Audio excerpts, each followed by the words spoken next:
আসসালামু আলাইকুম। আশা করি সবাই ভালো আছো আর সবাইকে ঈদ মোবারক। আমরা মালয়েশিয়া থেকে বলতেছি। মালয়েশিয়া ঈদ কেমন কাটছে, মালয়েশিয়ার বর্তমান অবস্থা কেমন, সেটা নিয়ে কিছু আলোচনা করব। তো আজকে আমরা আলোচনা করবো এক কাকুর সাথে। তো আপনারা সাথেই থাকুন আর দেখুন। আসসালামু আলাইকুম কাকু, ভালো আছেন? ওয়ালাইকুম আসসালাম, আলহামদুলিল্লাহ ভালো আছি। তুমি ভালো আছো? হ্যাঁ, আলহামদুলিল্লাহ। তো মালয়েশিয়া ঈদ কেমন কাটছে? আলহামদুলিল্লাহ ভালোই কাটছে। তারপরে প্রবাসী ঈদ কতটাই ভালো কাটে এটা তো হ্যাঁ হ্যাঁ। সবাই জানে। ও, ঈদের ছুটি কয়দিন পাইছেন? ঈদের ছুটি বলতে পাইছি 2 দিন, ঈদের দিন আর আজকে। যাক, তো ঈদ তো আলহামদুলিল্লাহ ভালোই কাটছে না? ঈদ কাটছে ভালো, ঘুমায় ঘুমায় কাটছে। কাকু, এখন মালয়েশিয়ার বর্তমান অবস্থা কেমন? বর্তমান মানুষের অবস্থা খারাপ বললেই চলে, মানে ভালো খারাপই। হ্যাঁ হ্যাঁ। তো বাংলাদেশের অনেক যুবকরা, অনেক ছেলেপুলে তো চাইতেছে মালয়েশিয়া ঢুকতে, তো তাদের উদ্দেশ্যে কিছু বলেন। তাদের উদ্দেশ্যে আমি একটা কথাই বলবো, মালয়েশিয়ায় আসুক, আমি আসতে না বলি না, আসুক, কিন্তু মালয়েশিয়ার বর্তমানে অবস্থা অনেকই ভয়াবহ। যারা অবৈধ আছে তাদের আগে সুযোগ দেব বৈধ করার, হুম হুম। তাহলে অনেক ভালো হবে। আর কলিং খুললে তো বাংলাদেশ সরকারের লাভ, হ্যাঁ হ্যাঁ হ্যাঁ। সরকারের অনেক লাভ। হুম কলিং খুললে নতুন করে মানুষ আসবে। যারা মালয়েশিয়া অবৈধ লোক আছে, অনেক লোক আছে অবৈধ, এই হুম লোকটির আগে সুযোগ দিলে বৈধতা হইলে অনেক হুম। ভালো। হ্যাঁ হ্যাঁ। আমার মতো আরেকজন আছে, অনেক আছে।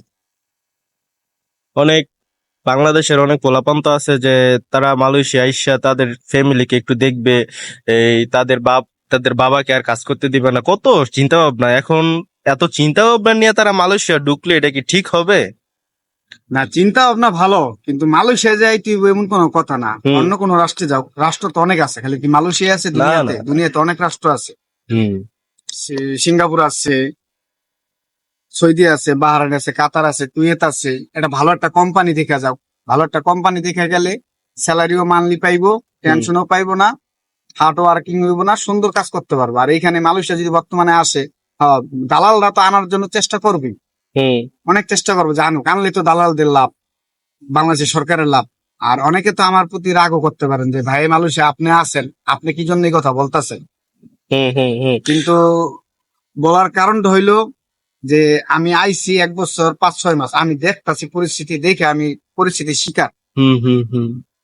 তো যাই হোক কাকু, আমরা এক ভিডিও এত বড় করলে হয়তো বা মানুষ আমাদের ভিডিও দেখা মজা পাবে না। তো এখন বিষয়টা হয়েছে মালয়েশিয়া, এই যারা ঢুকতে ভাবতাছো, চিন্তা ভাবনা করতেছো ঈদের পরে ঢুকবা, তোমরা দেখো যারা জমা দেওয়া লাগছে তাদের তো কিছু করারই না। আর যারা জমা দিবা ভাবতেছো তারা আর কিছুদিন ওয়েট করো। আর ওয়েট করার যদি মানে সুযোগ না থাকে তাহলে তোমরা অন্য রাষ্ট্রে দেখার জন্য ট্রাই করতে পারো। আর অন্য রাষ্ট্র যদি না যা মালয়েশিয়া ঢুকো, তাহলে তোমাকে তোমাকে ইচ্ছা, আমরা তোমাকে ভালোর জন্যই ভিডিওটা বানাইছি, কিছু পরামর্শ দিছি।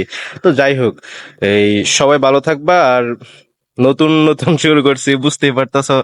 সবাই ভিডিও দেখবা, লাইক কমেন্ট শেয়ার এগুলো আমরা তুমি করতে চাই না মনে হয়। যদি আমাকে ভিডিও ভালো হয় তোমরা অবশ্যই করবা। তো এমনই আর কি, সবাই ভিডিও দেখবা, সাথে থাকবা। আর এমন মালয়েশিয়ার কিছু খবর মানে জানি না, মালয়েশিয়া থেকে অনেক মানুষই কত কথাই বলে, কত ভিডিও আছে, কিন্তু আমরা নতুন নতুন যেহেতু শুরু করতেছি, আমরা চেষ্টা করবো তুমি করে সত্যি এই সত্যি কথাটাই জানানো। সবাই ভালো থাকবা, ভিডিও দেখবা। আর এমন ভিডিও আমরা আরো বানাবো, মালয়েশিয়ার নতুন নতুন নিউজ দিয়া ভিডিও ভিডিও বানাবো, নতুন নতুন খবর তোমাদেরকে জানাবো। এতটুকুই আর কি, সবাই ভালো থাকবা। আসসালামু আলাইকুম। আসসালামু আলাইকুম।